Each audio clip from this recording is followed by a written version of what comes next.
JR, did you see the video about the little boy who pushed his mom from twerking on somebody? Yeah.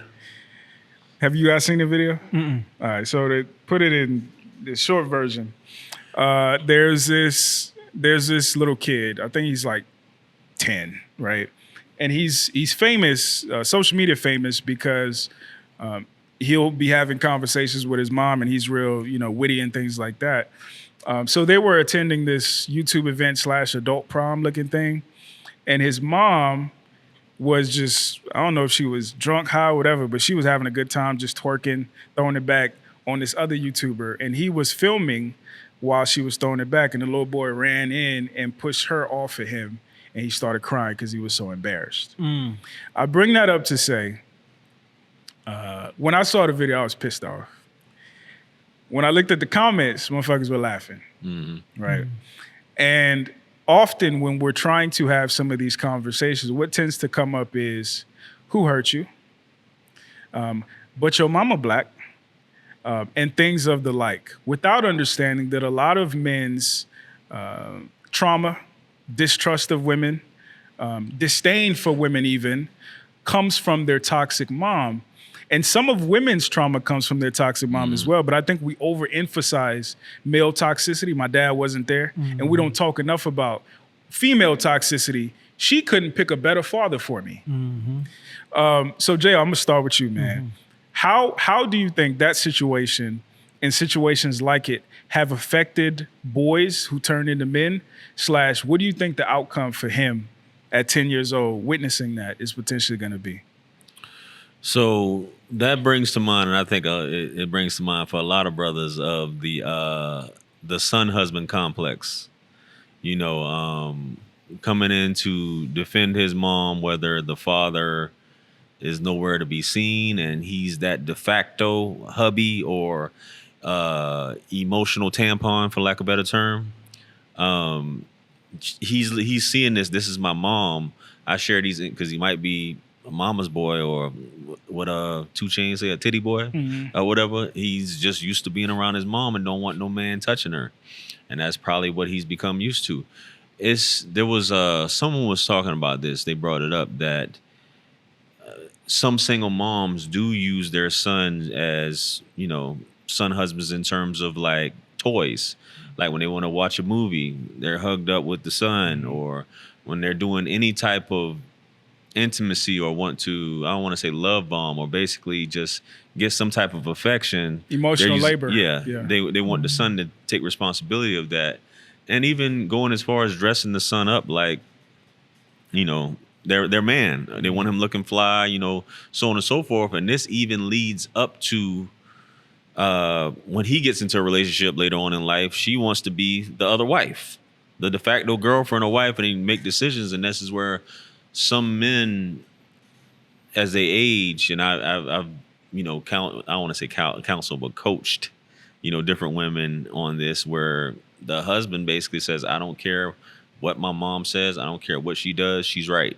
You know what I'm saying? She's always right. And me, I don't understand that, because I never had that dynamic with my mom. But to get to that point where basically no matter what your mom says about your wife, even if she is in the wrong, and a smart woman at a certain amount of time, just like, I'm not putting up with this. You know what I mean? But I think that speaks to the part of a kid being in certain places where he shouldn't be, and a mother conducting herself like a mother when her son's around as well. So there's a whole lot of things going on with that. You know what I mean? Because she twerking on another man. This is a simulation of a sexual act, for lack of a better term, which some people would disagree, but that's just me. And him being present for that. So I think all of those things, based off me watching that video, that's what came to mind. What's interesting to me is just for him to be so young, but still have the emotional intelligence. Right. That was disrespectful. Right. That's just, come on, for him to be how old you say, 10? 10 years old, but he still was able to grasp that. Get off my mama. Yeah. Who was that? It was D.L. Hughley? Yeah. For me, the most egregious part wasn't even the twerking. Ironically, The most egregious part for me was when after he pushed his mom and the dude backed up, everybody started laughing. That was what was egregious, including his mom. Oh, wow. Part of the reason, like, people talk about there ain't no men no more. Part of the reason is because a lot of black boys are not taught how to be men, number one. And number two, a lot of black boys are prematurely emasculated by their moms. He was essentially emotionally castrated in that moment because his pain wasn't validated. His maturity and foresight, like you put it, wasn't validated. She didn't think enough of him. She didn't respect him enough to think to conduct herself differently in his presence. So he's either going to grow up and go one of two ways. Bitches ain't shit because my mom was one of them. Or women can do no wrong. Super simping. There you go. And we don't realize that a lot of because you have this example that was captured on camera. There are a lot of boys who grew up seeing different men come in and out in the mom's bedroom. For sure. There are a lot of boys seeing how different men at the barbershop talked about their mom. Yep. About how their moms pretty much prostituted themselves in the community. Nowadays, we're talking about my mom is on OnlyFans and things like that. And we don't realize we are literally castrating these boys because in the future, they don't think they deserve any better than their moms. And this is the same reason a lot of girls end up with shitty dudes because they don't think they deserve better than their dads. My dad was literally distant, so I want a man who's emotionally distant because that's what I'm used to. My mom was literally beyond reproach. She can do no wrong. She could cheat on me. I'm going to take her back. She can slash my tires, or it's because she loved me. Oh, she can blow up my spot, it's because my dick good. And we'll come up with different reasons to validate women's fucking toxicity. And we don't realize that a lot of it comes from these moms that in our community, we cannot blame them. We cannot talk about them because at least she was there. Yeah. Not knowing that she was there using her son as an emotional tampon. She was there using her daughter as a workhorse. But again, it's like we're scared to have some of these conversations. Yeah, we are. But I remember having that conversation. I had that conversation with my old lady. I told her, "You're a reflection of your mother." She didn't like to hear it. She didn't want to hear it. Ooh. But it hurt her so much that it made her internalize it. Where she had to look in the mirror and start making changes. Because when she seen her mother, she didn't like her mother. She didn't like the way her mother carried herself. Their relationship was rocky. So I came in to bring a healing to the relationship. But when she seen the way her mother treated her when she was growing up, they didn't have a good relationship, but she acted just like her in a lot of ways. So when I put that mirror up to her, it was something that she didn't like, but she accepted it enough to be like, okay, I want to be different. I don't want to be that way, But a lot of women won't do that. You got to get out of my life. Now you're talking about my mother. I don't want to hear what you're saying. Let's talk about that. I think this might be good for the ladies and the people watching. Fellas, I can start and then I'll go to y'all.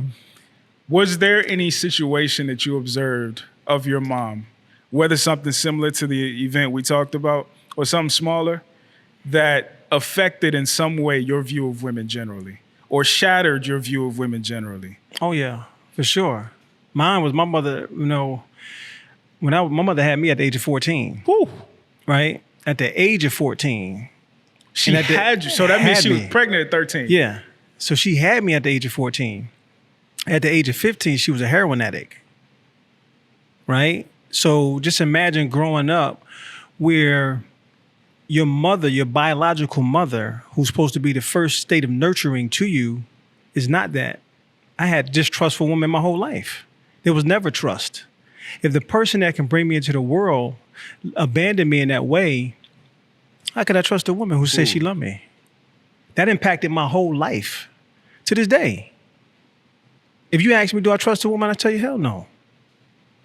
Right? And that's just a fact, because if I can look at the position women put themselves in, right, and then look at the position my mother put me in, man, it would take a hell of a woman to make me say I trust you.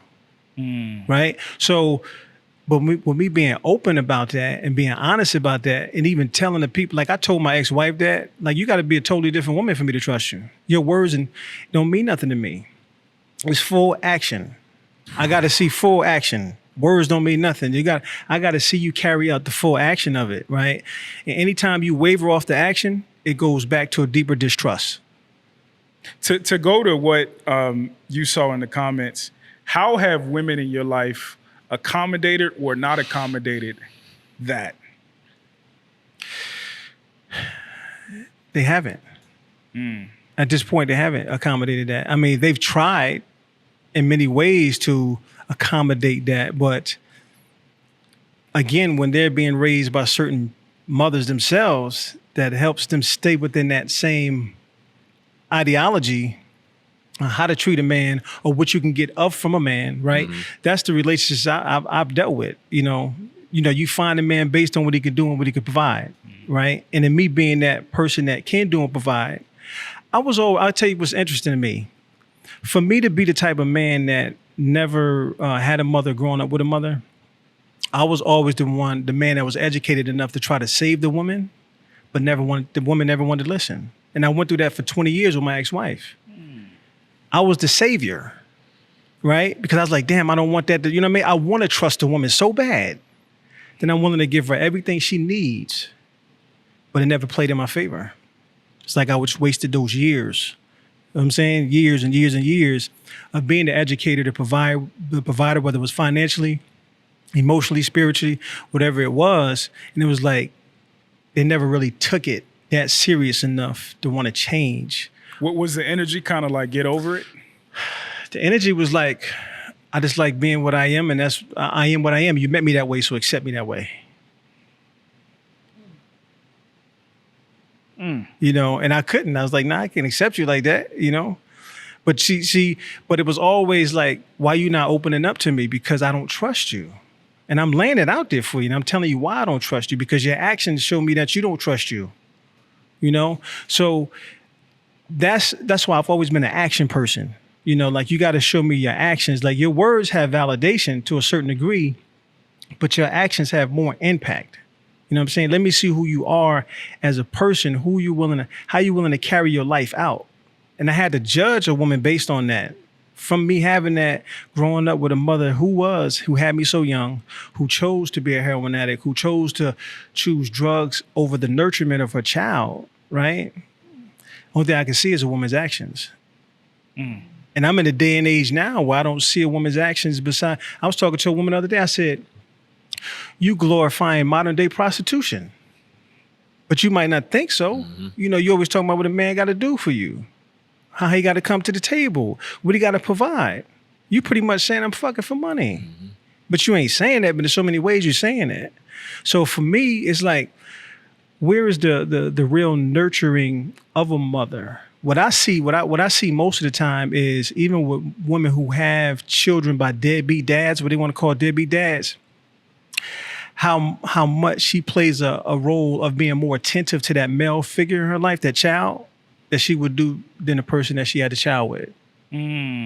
So she'll love on him, like you say, she'll jump in the bed with him, she'll show him love and affection, but she won't do that with a man that has done the providing, that has done the financial provision.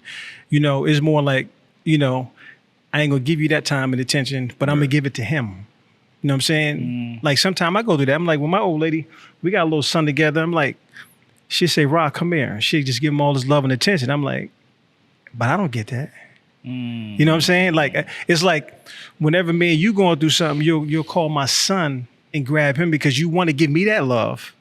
But you know what I mean? It's like you have a struggle with that, So I pay attention to things like that. Low key, it's what you just mentioned is kind of like what me and JR were talking about. Like, on YouTube, the more substantive your content is, the harder you have to work. For sure. And as a man, especially with women, it seems that way. Like, the niggas who are borrowing her car, the niggas who live at her house and don't pay rent, they don't ever get cheated on. Nah. The brother who is working a lot, and because of that, he can't spend as much time with the woman, that's who gets left. Yeah. And that's who has to not only pay the mortgage of the house he gets kicked out of, he has to finance her and her deadbeat boyfriend. So, like, and this is kind of what I've been saying, because men are eating this stuff. The next generation of boys are seeing this and they're like, yo, it's easier being a fuck boy. Yeah. It's easier being an ain't shit nigga. You get better treatment from women. The dude who doesn't need to drive your car, he's not attentive enough to me. He's not buying me enough gift. One girl, she was like, the dude, like he lined her house with roses and stuff like that. She looked at the man and said, well, it doesn't quite look like the TikTok videos. But your boyfriend, your ex-boyfriend who needed $20 to buy an eighth for some shit, that's who gets your undying love and affection. And my biggest thing is like, okay, we can complain about that and stuff like that. But the next generation of boys, this boy in this clip that we're talking about, they're seeing this. And they have one of three choices to make. Either I'm going to say, fuck it, and I'm going to be what works. Either I'm going to leave and take my resources to another community, another country, the whole nine. Or I'm going to be sadomasochistic and I'm going to resign myself to being women's tampon, women's punching bag, women's stress ball. And all the bullshit that they have, they're gonna take it out on me. And what I've been screaming is like, women, y'all gotta take this shit seriously. And you have to start telling the truth. The truth is, this man that you're naming that he's attentive and he is a provider and he's a protector and shit like that, those niggas get it the worst. And that's why, that's another way the manosphere fails, because it says, oh, you just got to get your bag up and shit like that. Without mentioning, rich niggas get cheated on the most. For sure. For sure. Poor guys, we going to say he got good dick just to rationalize it, but they get undying affection and love and commitment and the whole nine. He's at home playing 2K, he don't do shit, but it makes you feel good to take care of this puppy that you have, this grown male puppy that you have. But versus a man who, if you could only empathize with the root of what caused his disposition and what maintains his need to be stoic in the whole nine, you would get the sun, the moon, just like you said last time, from this man. But again, there's that disconnect, and it pisses me off sometimes. Like, no. But it seems like that empathy isn't there. But to jump to you, JR, man, what was there something that you observed from your mother, from female figures that you look to as the paragon of femininity that changed, warped your idea, or red pilled you, as they put it, to the nature of who women, or black women in particular, are? Well, I always tell people my journey has been a little different, and then not completely different from other young men. You know, I was raised by a single mother, but my mother was she wasn't a loving mother. She was physically abusive. I mean, what they say, you get your ass whipped down here, you grow it up. She was verbally abusive. She, exactly what you said in terms of, you couldn't have picked me a better father to be here. You purposely chose a married man to have a baby by. So that was what led me, to not understanding women growing up. I didn't know anything about women. What I knew was what other dudes did in the neighborhood with women or girls in high school. So me coming from a broken home like that, like I said, my mother, she wasn't a loving, and you learn these things as you get older, and when you teach yourself about psychology and, this, I'm not red pill, but this red pill awakening, why you're needy. The reasons why you're needy, because your mother or parents may have let you cry too long, or didn't give you hugs, didn't give you kisses, didn't do, I'm not talking about love bombing, but they didn't, so you needed that growing up. And I was a needy guy at a certain point, and I didn't learn this till I got divorced, but I got married as a teenager because I came from a home where I didn't see any of that. So I think subconsciously or unconsciously, I wanted to have a family. So I immediately, this is in the Army, it's not like it's uncommon. In the Army, you get married, everybody gets married like real quick. So I got married like the first girl that I really met, and she's from another background, another ethnicity, another culture. She's American though, but and I didn't know what I was doing. So when you don't know anything about women, you're both kids, you're learning. I felt like my father not being there and my mother let me down because I didn't know nothing. What I saw from him and her was nothing. So basically, I'm sitting up here a kid, and I became a father like right after that. So this is all within a year. So I'm like 19 years old with married and with a child. You know what I'm saying? So yeah, a lot of these things you going through this, and you're trying to learn this person. Y'all learn each other, and that's kind of like the conversation we had, offline about not knowing what you want early on, because your identity becomes attached to this person, so you don't know who you are. So that kind of happened, make a long story short, or make a long story even longer. That's what happened with my ex-wife. She didn't know who she was. She didn't know what she wanted. So you go through these things, and then you're just like, I don't want to be with this person anymore. I want to go find out who I am. And women are able to get access. I don't want to say access, but women are socialized a lot faster than men, in my opinion, when it comes to the opposite sex, because there's so many men approaching you, talking to you. So you tend to learn the game sometimes a lot quicker when it comes to men. I'm not saying that it's the best game, but on how to deal with men. So by the time that I had gotten divorced, I was like clumsy. I didn't know how to talk to women. I didn't know what was too much. I didn't know what was too little, too much texting. So I became needy. And once I realized that, bro, you doing this all wrong. You know what I'm saying? I had to study this stuff and learn basically how attraction works, how to effectively communicate with women, what you need, what to say to women, what women, and I'm not saying in terms of like on some pimp stuff. I'm just saying in terms of what is it how do you communicate with a woman? How do you affect, what does she need from you in terms of communication? Because a woman communicates differently than men. She communicates in a congregation, a group of women, as opposed to men. We'll just sit back sometimes and go in the man cave or just hang out, and we'll, as you say, be analytic about the situation to ourselves and come up with a solution, as opposed to women just talk it out and then I'm good to go. You know what I'm saying? But we don't do that. So that was my thing, which I felt like I was behind the curve in my 30s, which happens to a lot of people who marry early. I was behind the curve completely, like learning about the opposite sex, how women are dealing with women, and just all these things and everything that you just described in terms of the man who gets the perks and the privileges. I had that same mindset that if I'm a good dude, if I'm this, if I can be this dude, if I can, good morning, beautifuls, and You don't like that.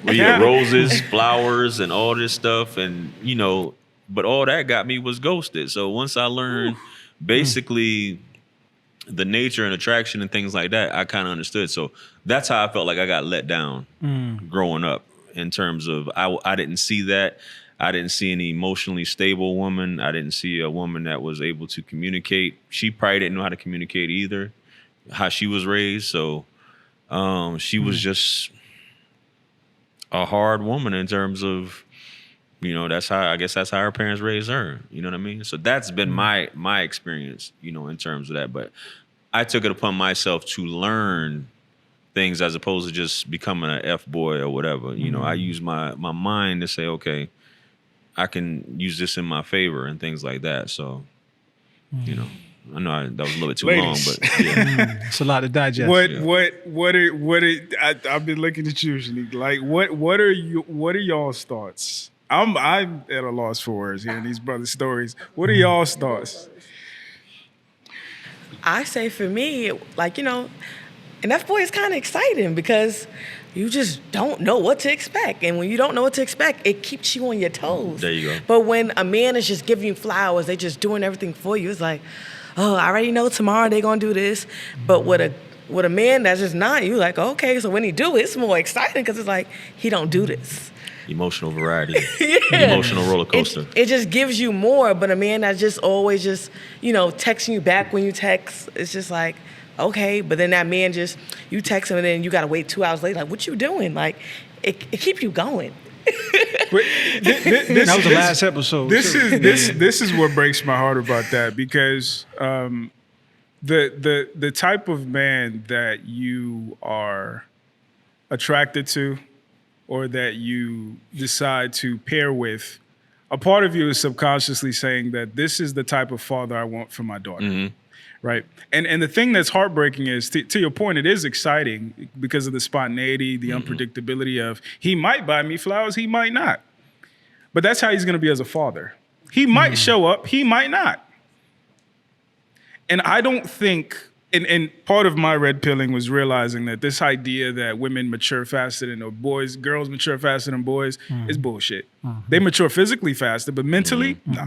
They might be more socially adept. Yeah, that's you know what what I'm I was saying? saying. And navigating to your point. But as far as like deep introspective thought, absolutely, it is not there. And it is heartbreaking because as a woman, unfortunately, maybe that changes when we start having babies in pods or some shit like that. But like as a woman, your decisions and what you're attracted to is not just about dick. And it's not just about excitement. It is about what caliber of life are your children going to have? Because guess what? Not only are they going to have an inconsistent dad, they're going to have inconsistent genetics. So your sons are going to be like him. Your daughters are going to expect that from other men. And I don't think any of this is even thought about. It's just about thrill and excitement. And to be fair, I don't think it's just black women. Nah, yeah. I don't think it's just black women, but I don't think we have as much of a room for effort. I mean, for failure or for mistakes, right? And unfortunately, like you said, the celebration is spontaneous, unpredictable, keeps me on my toes. Unless my daughter's a ballerina, I don't want her on her toes. Well, you know what's interesting too in that conversation which you guys are having is most of the time a woman becomes a reflection of a man. So she becomes the same way, spontaneous, unpredictable. Yeah, that's all it is. Never know what you're gonna get. Yeah. So because she takes a liking to his personality so much that she wants to duplicate that. She duplicated two of y'all in the same household. Raising kids the same way. Now you got a generation in a society full of the same people, right? It's nothing different. So although that can be interesting, into our intellectual growth as people, we got to be very mindful because when you really break things down, everything that we're dealing with is psychological and is mental. Right. So how do we overcome the positions that we are in is we got to find things to get us outside of those positions. And that's new information. Unfortunately, a lot of people don't want to take that in. Like we was talking about earlier, it's easier to sell out a crowd, when you're promoting bullshit, but when you're promoting real ideas and real thought-provoking conversations, people want to click past it, so now my position is how do we figure out how to make intellect attractive, right? That's what I've been trying. My thing is how do we figure that out? Like the conversations that we're having now is thought provoking. Like you said, the innate nature of a woman it's not in her that way. To have that deep provoking, thought, where she can sit back and question her own actions. You have to tell her, hey, you shouldn't dress like that. She knows she shouldn't dress like that, but it supersedes it because the attention is more satisfying than her intellect. Right. She's like, oh, I know I'm going down, I'm gonna get dressed like this, I'm gonna be the bomb, everybody gonna look at me, I'm gonna shut the crowd down. But she's not realizing that she's also played the other role out of her head too. You see what I'm saying? Right. I'm not going to be as attractive. I'm gonna be looked at as a whole. People are going to approach me like I'm just somebody they could just sleep with right away. Right. She went through that whole scenario because you get dressed in the mirror just like a man. When he get dressed in the mirror, he's like, I'm going to go out, I'm going to look sharp, I'm going to look presentable. I'm going to be respectable, when I go out. So when a woman sees me, she says, oh, that guy took time, to get himself together. He, got dapper. So I know if he could put that type of time and attention to himself, then maybe he could do that for me. But on the other hand, man, got to get the mini skirt. So you ain't really take too much thought into that. Yeah. Now you got to take me as I am. You got to take me as I am. But now if you took time to get presentable, you dress nice. I mean, I know you got a bump underneath there, but I can't see it until I get to them panties. Those are really intriguing things for a man because we want to get to that point. But when you reveal it to us right away, we coming at you right away. So Shanika, let me get to you. Now that you've heard two grown ass men, and I haven't even told mine is nowhere near theirs. Like, how is your brain even registering this? Because I don't think, honestly speaking, from my experience with women, I don't think they want this transparency that they claim they want from us, or that y'all claim y'all want from us. So what is happening in your brain when you heard his story? It was a whole lot happening over here. Kind of confirmed, and I can be transparent. I was having a conversation with somebody about a month ago, and a friend of mine, and we were out, and it was a guy, he was a nice looking guy. And I was like, oh, okay, And he said something to the effect of mommy issues. He didn't have his mom; she was an addict. And transparently, I was like, oh no, I can't. If he has mommy issues, there is nothing I can do as a woman, and with that, he's not gonna trust me. He's gonna look at me as his mom. Like, I ain't touching that with a 10-foot pole, But it makes sense. We was having a conversation off camera as a single mother of two daughters. I understand children do what they see you do. And so I never had men running in and out my house. For years, they only saw their father. It didn't matter now. Did I have other things going on? I did, but you don't bring that. He didn't come in my house, because if they see a lot of uncles running in and out, they're going to think that's what they're supposed to do as a woman. So they won't value themselves. They see me leaving at night, all times of night, to go to sneaky links, then they're going to think that's the normal. So I had to put, and sacrifice and say, okay, I am creating the example. And also, although I was raised by a single mother, her and my dad were married, but he's an addict, alcoholic.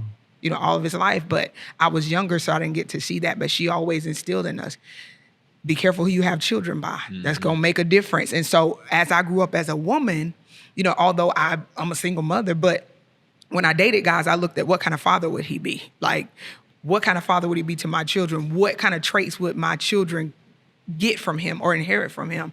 And so I know everybody don't think like that, but just listening, it just confirms to me, especially somebody that's been on a healing journey, that childhood trauma is often looked over, but a lot of times that's the root of the actions of a lot of people.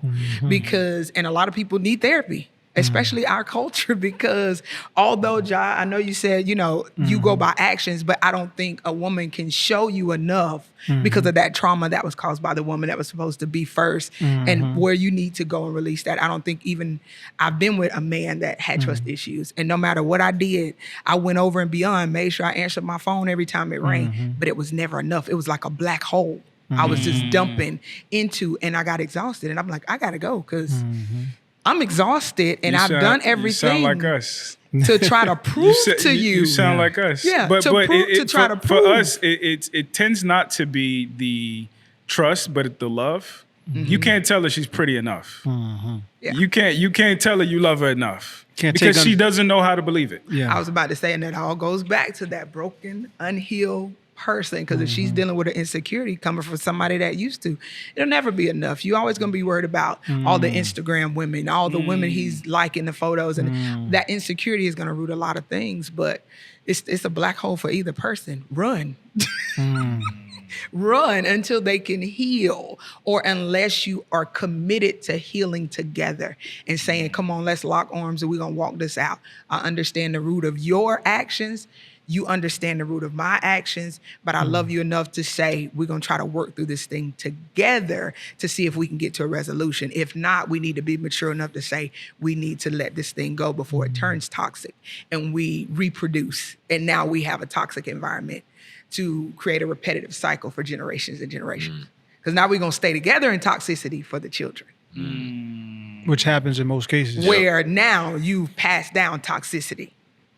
So now they think if they're not in a toxic marriage with somebody that's doing all these types of toxic things, there is no love. When in actuality, a lot of people don't know what healthy love looks like. A lot of men don't know what healthy love looks like, as well as women. Because being somebody that likes the good guy, us that like the good guys, we get ran in the ground too. The ground. The ground real bad. When we want to cook and clean, they start asking us, what's your motive? Huh? That's what my mother taught me as a woman. You take care of that man. Although I was raised by a single woman, she said, you need a husband. I'm going to teach you how to care for yourself until you get a husband, but you need a husband. Learn how to cook. Make sure you clean. Make sure you're presentable when he get off work. Make sure that you take care of things in the bedroom. So that's how I was raised. So when men come across me, there's automatically this, nah, you too well put together, too cute to be that good. So there is something hiding in the wing that's gonna jump out at me. I'm gonna say this because we got to wrap up. So this will be a cliffhanger. I think, unfortunately, our community of women have more patience and show more grace for the 40-year-old man who reads at a 5th grade level than the 40-year-old man who has trust issues. I'm willing to accommodate the fact that he reads at like a toddler. I'm not willing to accommodate the fact that whatever happened in his life that led him to a distrust, all three of us don't trust women. And what's interesting about my scenario is like my distrust for women has been part of the reason why I've been so successful with women. I've never had the red pill raised, buying a bit flowers and this, because I knew early on that, it's not sweet. It's not sugar and spice and everything nice. Yeah. So it's almost been a strength and a weakness for me because I'm also like, I think it's called avoidantly attached, right? Yeah. You probably are too. Sure. You probably are too. Yeah. And I wish the energy of grace and patience was given to those types of brothers as opposed to the toddler brothers. Because the outcomes, the work is going to be similar. It just seems like there's more of a empathy for he was dropped on his head or he was abandoned or he was a crack baby than he observed his mom, like the little boy we're talking about, disrespect herself publicly and in a sense disrespect him. Episode 7 coming soon. Episode 7 coming soon. Appreciate y'all. We don't have time for last words, but thank you guys so much. This was heavy. This was heavy. This was heavier than the motherfucker. Yeah, Jay, I'm gonna give you the last word since you the guest and you got to drive all this way, man. What were your thoughts about or on this conversation, man? I think it's definitely a needed combo, because y'all don't know me. Y'all probably don't know each other's stories. So we just some random people sitting in a room. So just imagine how many black folks in America. What is it? I don't know right off 15%. That's all I know. Is it that high? I thought it dropped down to like 13 or 12. Anyway, we got what? Anyway, I don't know why I wanted to say 400 million. That popped in my head for some reason. Anyway, it's just a group of us randomly in this room tonight. So just imagine, and y'all don't know me from Adam, and I'm sitting up here telling you something, and you probably like, I'm not saying y'all blown away by it, but it's something that really goes on. So you never know what somebody is going through, what they've been through. And in terms of grace, like you said, I think that's very important with anyone. But I think a lot of times those, and I don't want to say red flags, but they are red flags when we're going into dating, choosing a mate, whether that be man or woman.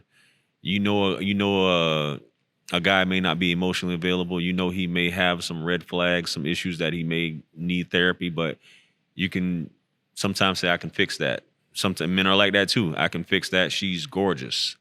I don't care if her mouth runs like this. I don't care if she's just constantly throwing tantrums, going off, whatever have you. I can fix it. I can work with it because I'm overlooking these things. When we need to recognize these things early on because it's going to affect our mental health. You know what I'm saying? Which is what tends to happen. I know me personally, when you deal with certain people, it'll affect you trying to fix or heal someone. And it's not just, we tend to hear women doing that saying, well, I just want to heal and nurture. He needs help or whatever. But there are men out there too that are dealing with that. And it's just seemed as normal. And sometimes you can't heal some people. You know what I mean? So just my thoughts. Everybody has those, has their own traumas and things that they've dealt with. You know what I mean? So. But as always, I appreciate each and every one of you guys. Thank you guys. Thank you for coming all this way, brother. Thank you. Hopefully we can continue this for episode 7. We're going to have Light for episode 7 and easier cameras. But no, this is such a powerful, important conversation. And it helps us further like bridge this gap of understanding. So thank you guys so much. And that's a wrap.